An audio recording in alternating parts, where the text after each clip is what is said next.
पुराने जमाने की बात है, जब लोग सादगी से जिंदगी गुजारते थे। एक छोटे से शहर में एक मस्जिद थी, जहां लोग 5 वक्त की नमाज अदा करते थे। उसी शहर में एक काजी रहता था, जिसे लोग बहुत इज्जत देते थे। काजी साहब का नाम मलिक इब्राहिम था। वो शहर के अमीर लोगों में से एक थे। उनका बड़ा मकान था, नौकर चाकर थे और खाने पीने की हर नेमत मौजूद थी।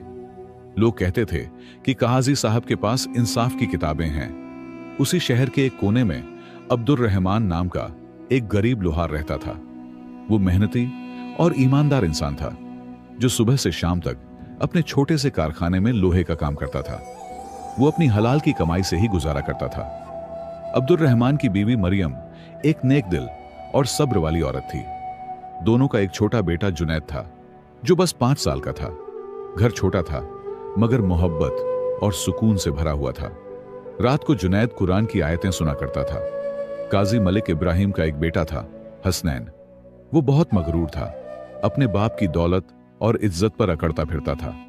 शहर के गरीब लोगों को नीची निगाह से देखता था और अक्सर अपने दोस्तों के साथ शरारतें करता था। एक दिन हसनैन अपने दोस्तों के साथ बाजार में घूम रहा था। अचानक उसकी नजर अब्दुर रहमान लोहार की दुकान पर पड़ी। उसने ठान लिया कि देखे ये गरीब कैसे काम करता है। मजाक उड़ाने के इरादे से वो अंदर चला गया। अब्दुर रहमान उस वक्त एक किसान के हल की मरम्मत कर रहा था। आग की भट्ठी जल रही थी, लोहे की गर्म चमक उठ रही थी। जब उसने हसनैन और उसके दोस्तों को देखा तो अदब से खड़ा हो गया। आदाब अर्ज है काजी साहब के बेटे। हसनैन ने अब्दुर रहमान की तरफ नफरत भरी नजर से देखा। बोला, इस गंदे कारखाने में क्या बनाते हो? अब्दुर रहमान ने मुस्कुराकर कहा, बस अल्लाह का शुक्र है, लोगों के काम आने वाली चीजें बनाता हूं। हसनैन को उसका जवाब नागवार गुजरा। उसने दोस्तों की तरफ देखा और अचानक अब्दुर रहमान के औजार उलटने पलटने लगा। देखो ये गरीब कैसे घबरा जाता है। उसके दोस्त जोर जोर से हंसने लगे। अब्दुर रहमान खामोशी से सब देखता रहा। आंखों में गम था, लेकिन जुबान से कोई शिकायत ना निकली। उसने अल्लाह का नाम लिया और दुआ की, ए अल्लाह, इंसाफ करने वाला तू ही है। उसी वक्त आग से एक चिंगारी उछली और हसनैन का कीमती कपड़ा जलने लगा। हसनैन चीख उठा जब उसका महंगा लिबास जलने लगा। बचाओ बचाओ! अब्दुर रहमान ने फौरन एक बाल्टी पानी उस पर डाल दिया। आग तो बुझ गई, मगर हसनैन का कीमती कपड़ा खराब हो गया। उसका चेहरा गुस्से से लाल हो गया। तुमने जानबूझकर मेरा लिबास जलाया है, हसनैन चिल्लाया। अब्दुर रहमान ने हैरानी से कहा, मैंने तो आग से बचाया है आपको। मगर हसनैन ने सुनने से इनकार कर दिया। अब्बू से शिकायत करूंगा, तुम्हें सजा दिलवा कर रहूंगा। हसनैन और उसके दोस्त तेजी से वहां से चले गए। अब्दुर रहमान को फिक्र होने लगी। उसने दिल में कहा, या अल्लाह, तू ही मदद करना। शाम को जब वो घर पहुंचा तो मरियम को सारी बात बताई। मरियम ने कहा, घबराओ मत, अल्लाह इंसाफ करने वाला है। अगले दिन काजी का प्यादा अब्दुर रहमान की दुकान पर आया। सख्ती से बोला, काजी साहब ने तुम्हें फौरन बुलाया है। अब्दुर रहमान ने काम छोड़ा, हाथ धोए और अदालत की तरफ चल पड़ा, दिल में अल्लाह का नाम लेते हुए। काजी मलिक इब्राहिम अपने ऊंचे तख्त पर बैठे थे। उनके पास हसनैन खड़ा था, जला हुआ कपड़ा हाथ में लिए हुए। कमरे में कई लोग जमा थे। अब्दुर रहमान झुककर सलाम करते हुए अंदर आया। काजी की आंखें गुस्से से लाल थीं।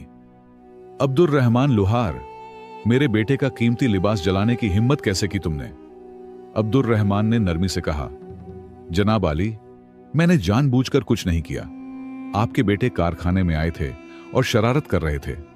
हसनैन चिल्लाया, यह गरीब लोहार मेरा मजाक उड़ा रहा था और फिर जानबूझकर आग की चिंगारी मेरे कपड़ों पर गिरा दी। काजी ने बेटे की बात पर यकीन कर लिया। उनके चेहरे पर सख्ती आ गई। अब्दुर रहमान लोहार, तुमने मेरे बेटे के साथ बदतमीजी की है। इस लिबास की कीमत 50 दिनार है। तुम ये रकम अदा करो, वरना जेल में सड़ो। फैसला सुनकर अब्दुर रहमान के पैरों तले जमीन निकल गई। काजी साहब, मैं गरीब आदमी हूं, मेरे पास इतने पैसे नहीं हैं, मुझे थोड़ा वक्त दीजिए, अब्दुर रहमान ने गिड़गिड़ाते हुए कहा। काजी ने ठंडे लहजे में जवाब दिया, ठीक है, 3 दिन का वक्त देता हूं, उसके बाद या तो पैसे या जेल। अब्दुल रहमान मायूसी में घर लौटा। मरियम और जुनैद उसका इंतजार कर रहे थे। जुनैद ने पूछा, क्या हुआ अब्बू? अब्दुल रहमान की आंखों में आंसू आ गए। बेटा, काजी साहब ने 50 दिनार अदा करने का हुक्म दिया है, वरना मुझे जेल में डाल देंगे। मरियम ने अब्दुल रहमान को तसल्ली देते हुए कहा, घबराओ मत, अल्लाह हमारे साथ है और वो सबसे बेहतरीन दोस्त है। अल्लाह किसी न किसी तरीके से हमारी मदद जरूर करेगा। उसने अपना शादी के वक्त का एकमात्र सोने का हार निकाला। इसे बेच दो, कुछ पैसे तो मिल जाएंगे। अब्दुल रहमान की आंखें नम हो गईं। अगले दिन अब्दुल रहमान सूरज निकलने से पहले उठ गया। उसने वजू किया, नमाज पढ़ी और अल्लाह से दुआ की। फिर अपनी छोटी सी दुकान खोली और पहले से ज्यादा मेहनत से काम करने लगा। उसे उम्मीद थी शायद कुछ ज्यादा कमाई हो जाए। उधर काजी के महल में हसनैन अपने दोस्तों के साथ हंस रहा था। देखा तुम लोगों ने, वो गरीब लुहार कैसे डर गया था?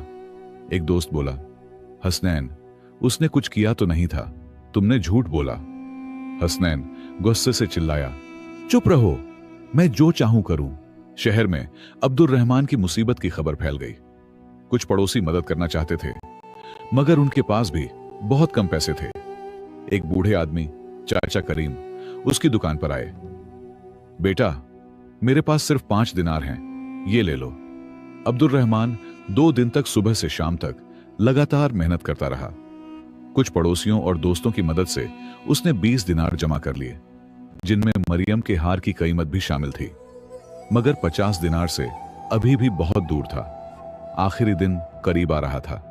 उसी दिन सुबह एक अजनबी शख्स अब्दुल रहमान की दुकान पर आया और अब्दुल रहमान से कहने लगा, लोहार, ये काजी साहब का घोड़ा है, इसकी नाल टूट गई है, फौरन ठीक करनी है। अब्दुल रहमान ने तुरंत काम शुरू किया और दिल में सोचा, शायद ये अल्लाह की तरफ से मदद है। वो अजनबी अब्दुल रहमान का काम देखता रहा। तुम बहुत अच्छा काम करते हो अब्दुल रहमान। अब्दुल रहमान ने सिर झुकाकर शुक्रिया अदा किया। घोड़े की नाल ठीक करने के बाद उस शख्स ने पूछा, मैंने सुना है तुम्हें काजी साहब को 50 दिनार देने हैं। अब्दुल रहमान ने आह भरते हुए कहा, जी हां, सिर्फ 20 दिनार ही जमा कर पाया हूं। आज शाम तक बाकी नहीं दिए तो जेल जाना पड़ेगा। अजनबी कुछ देर खामोश रहा, फिर बोला, मैं काजी साहब का खास नौकर अहमद हूं और हसनैन को भी अच्छी तरह जानता हूं। अहमद ने अब्दुल रहमान की तरफ देखा। मैं उस दिन वहां मौजूद था, मैंने सब कुछ देखा था। हसनैन झूठ बोल रहा है। अब्दुल रहमान की आंखों में उम्मीद की रोशनी चमक उठी। क्या तुम अदालत में गवाही दोगे? अहमद ने सर झुकाते हुए कहा, लोहार भाई, काजी साहब, मेरी बात बिल्कुल भी नहीं मानेंगे। मैं तो सिर्फ एक नौकर की हैसियत रखता हूं। शाम को अब्दुल रहमान अपने 20 दिनार लेकर अदालत पहुंचा। काजी मलिक इब्राहिम तख्त पर बैठे इंतजार कर रहे थे। हसनैन घमंड भरी निगाहों से अब्दुल रहमान को देख रहा था। काजी ने सख्ती से पूछा, लुहार, मेरे पैसे लाए हो? अब्दुल रहमान ने कांपते हाथों से 20 दिनार पेश किए। ये क्या, सिर्फ 20 दिनार? काजी की आवाज में गुस्सा था। मैंने तुमसे 50 दिनार लाने को कहा था, ये क्या है? अब्दुल रहमान ने हाथ जोड़कर कहा, हुजूर, मैंने दिन रात मेहनत की है, बस इतना ही जमा कर सका हूं, मुझे थोड़ा वक्त और दे दीजिए। काजी मलिक इब्राहिम ने सख्ती से कहा, वक्त खत्म हो गया है, तुम्हें सबक सिखाना जरूरी है। उन्होंने प्यादों को हुक्म दिया, इस लुहार को गिरफ्तार कर लो, 3 महीने की सजा देता हूं और 3 महीने से पहले इसे कैद से रिहा नहीं किया जाएगा।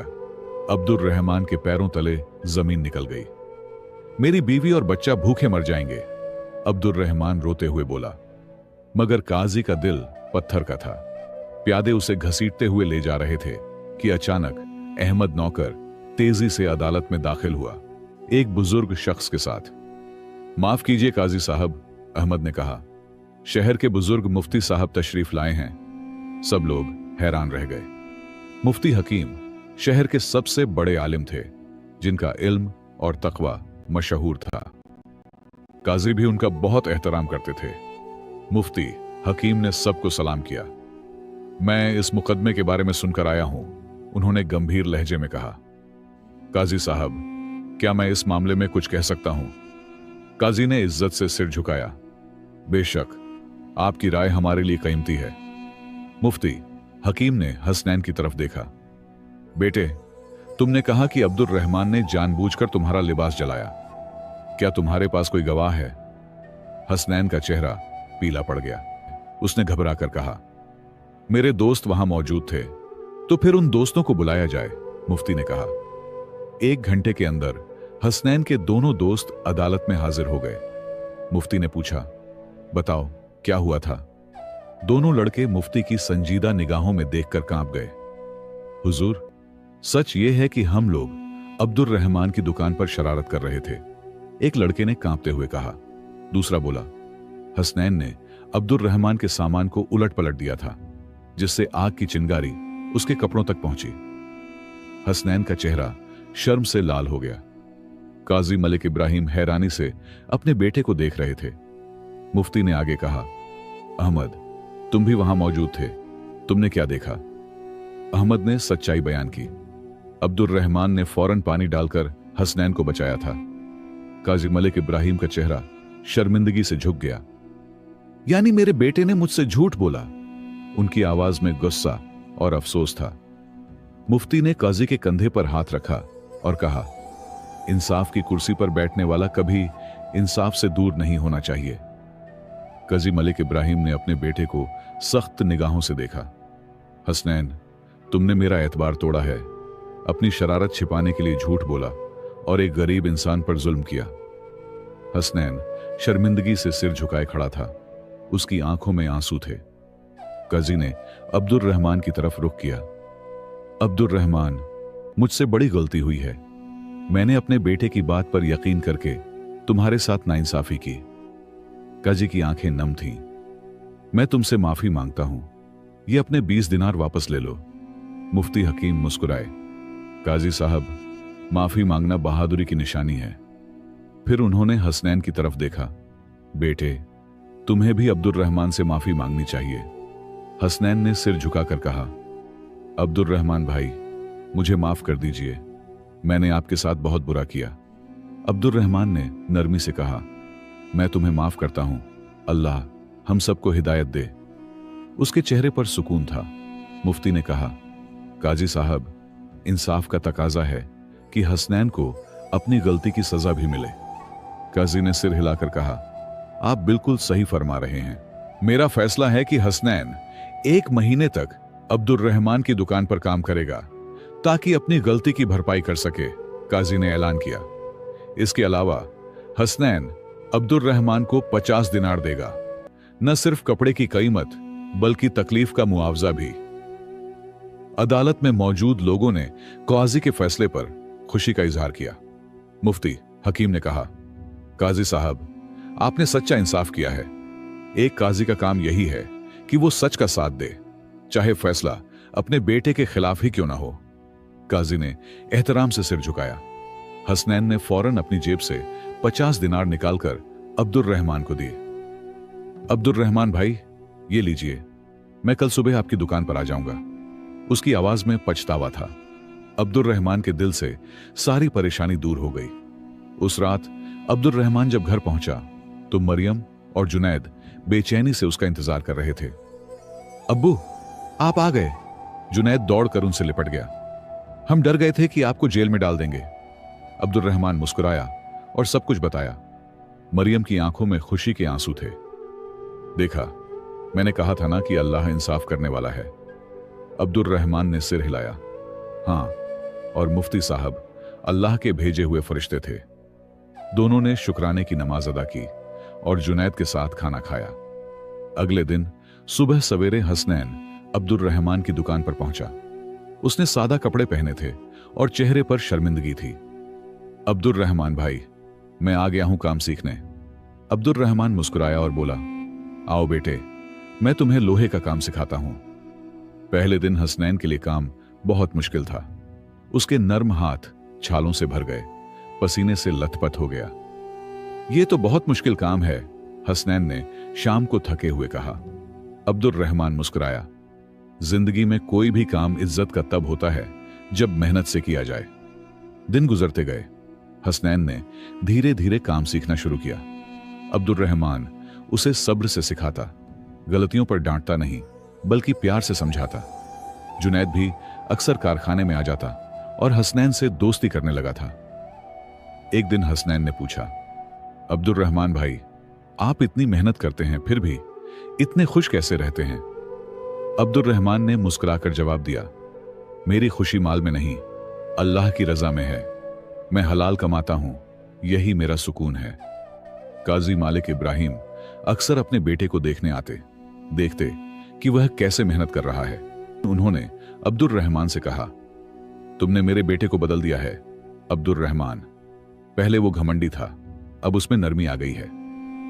एक दिन कारखाने में काम करते वक्त हसनैन को पता चला कि अब्दुर्रहमान पड़ोस के एक बूढ़े बीमार आदमी को मुफ्त में औजार बनाकर देता है। आप पैसे क्यों नहीं लेते? हसनैन ने हैरानी से पूछा। अब्दुर्रहमान ने कहा, नेकी की कीमत पैसों से नहीं होती बेटे। एक महीना पूरा होते होते हसनैन एक माहिर शागिर्द बन गया था। उसके हाथों में मजबूती आ गई थी, चेहरे पर घमंड की जगह आजादी और विनम्रता ने ले ली थी। आखिरी दिन उसने अब्दुर्रहमान के लिए एक खूबसूरत छुरी बनाई। ये मेरी तरफ से आपके लिए तोहफा है। आज तुम्हारा आखिरी दिन है हसनैन, तुम जा सकते हो, अब्दुर्रहमान ने कहा। हसनैन की आंखें भर आईं। अब्दुर्रहमान भाई, मैं अब जाना नहीं चाहता, मुझे ये काम पसंद आ गया है। क्या मैं आपका शागिर्द बन सकता हूं? अब्दुर्रहमान हैरान रह गया। काजी मालिक इब्राहिम को जब यह खबर मिली तो वो फौरन कारखाने पहुंचे। हसनैन, क्या तुम सच में यहां काम करना चाहते हो? हसनैन ने सिर झुकाकर कहा, जी अब्बू, अब्दुर्रहमान भाई से मैंने बहुत कुछ सीखा है। यह काम मुझे पसंद है, इसमें इज्जत है। काजी ने अब्दुर्रहमान को गले लगाया, तुमने मेरे बेटे को नया जन्म दिया है। फिर उन्होंने ऐलान किया, मैं अब्दुर्रहमान के लिए एक बड़ा कारखाना बनवाने का हुक्म देता हूं, जहां हसनैन और अब्दुर्रहमान मिलकर काम करेंगे। सब खुशी से झूम उठे। आज उसी शहर में वो कारखाना मशहूर है। अब्दुर्रहमान और हसनैन दोनों माहिर कारीगर हैं, गरीबों की मदद करते हैं। लोग कहते हैं, देखो, ये वही हसनैन है जो कभी मगरूर था, और ये वही अब्दुर्रहमान है जिस पर जुल्म हुआ था। यह कहानी बताती है कि इंसान चाहे कितना भी ताकतवर क्यों ना हो, असल इंसाफ करने वाला तो सिर्फ अल्लाह ही है। इस कहानी से हमें कई कीमती सबक मिलते हैं। अल्लाह ताला इंसाफ करने वाला है, चाहे वक्त कितना भी लग जाए। इंसान अगर सब्र से काम ले और अपनी मेहनत व ईमान पर कायम रहे तो अल्लाह की मदद जरूर आती है।